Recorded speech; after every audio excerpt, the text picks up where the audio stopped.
Hello बच्चों, चलिए प्रश्न पढ़ते हैं। निम्न में से किसे सांद्र HCl से कमरे के ताप पर Cl2 क्लोरीन गैस बनाने के लिए प्रयुक्त किया जाता है? हमें यहाँ पर प्रश्न के चार विकल्प दिए हुए।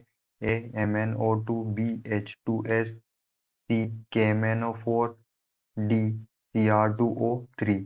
तो चलिए अब हम प्रश्न की मुख्य अवधारणा देख लेते हैं।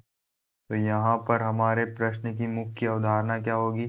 जो हमारा MnO2 होता है, इसकी अभिक्रिया जब हम HCl से कराते हैं और जब हम इसे क्या करते हैं, गर्म करते हैं, तो हमें उत्पाद में जो है MnCl2 manganese chloride plus Cl2 और प्लस H2O प्राप्त होता है। चलिए हम यहाँ पर अभिक्रिया को बैलेंस कर लेते हैं।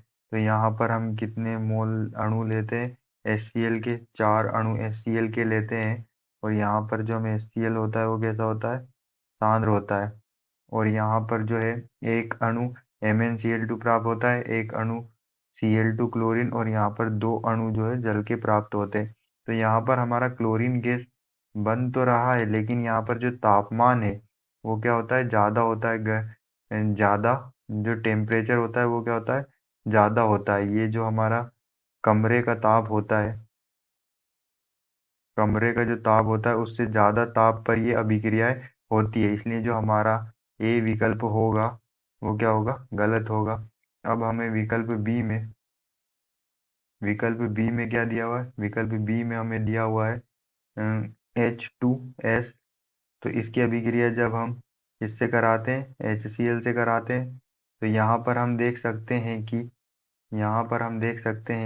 यहाँ पर हमारे पास क्या है? H प्लस आयन, और यहाँ पर क्या है? 2H plus ion. तो यहाँ पर ये क्या है? सेम आयन है। तो सेम आयन होने के कारण उभयनिष्ठ उभयनिष्ठ आयन प्रभाव लगता है।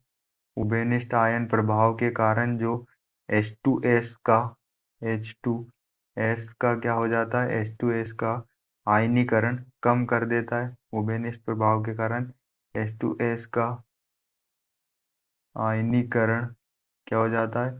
कम हो जाता है। इसलिए यहाँ जो अभिक्रिया है आगे पूर्ण नहीं होती है। अब हमें विकल्प सी में दिया हुआ है, विकल्प जो सी है उसमें हमें दिया हुआ है कि MnO4।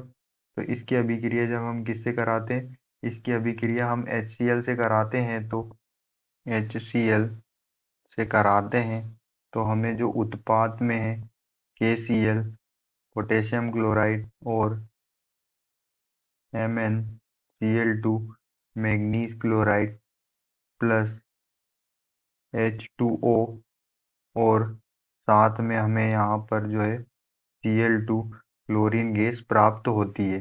तो यहाँ पर जब हम अभिक्रिया को बैलेंस करते हैं तो हम क्या लेते हैं? दो अणु के MnO4 के लेते हैं, और 16 अणु जो है वो किसके लेते हैं? HCl के लेते हैं।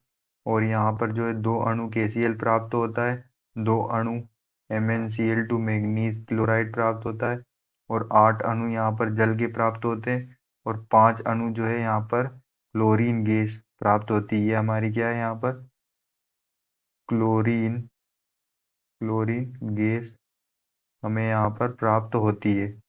तो यहाँ पर हम देख सकते हैं, यहाँ पर जो हमारा क्लोरीन है इसकी ऑक्सीकरण संख्या क्या होगी? -1 होगी, और यहाँ पर क्लोरीन की ऑक्सीकरण संख्या +0 होगी। तो यहाँ पर देख सकते हैं हमारी जो ऑक्सीकरण संख्या है वो क्या हो रही है? बढ़ रही है। तो ऑक्सीकरण संख्या बढ़ रही है मतलब यहाँ पर क्या हो रहा है?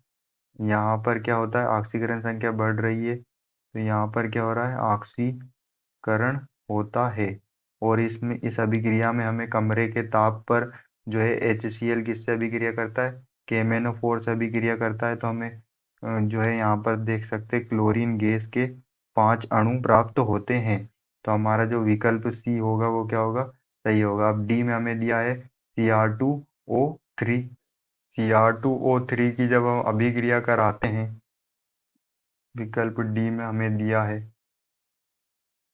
Cr2O3 कि अभिक्रिया जब हम HCl से कराते हैं तो हमें उत्पाद के रूप में जो है CrCl3 प्लस H2O प्राप्त होता है। जब हम यहाँ पर अभिक्रिया को बैलेंस करते हैं तो हम यहाँ पर 6 अणु HCl के लेते हैं, तो यहाँ पर हमें जो 2 अणु CrCl3 प्राप्त होता है और 3 अणु जो है जल के प्राप्त होते हैं। तो हम यहाँ पर देख सकते हैं कि इस अभिक्रिया में हमें जो क्लोरीन गैस जो होती है वो प्राप्त नहीं होती, यहाँ पर जो है क्लोरीन गैस नहीं बनती है। तो जो हमारा विकल्प सी है KMnO4 की अभिक्रिया जब हम 6 अणु और 16 अणु HCl से कराते हैं तो हमें 2 अणु KCl के, 2 अणु MnCl2 के और 8 अणु जल के और 5 अणु जो है यहाँ पर हमें क्लोरीन गैस प्राप्त होती है। तो यह अभिक्रिया हमारी जो है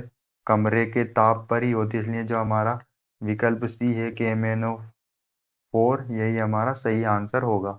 आशा करते हैं आपको समझ में आया होगा। धन्यवाद।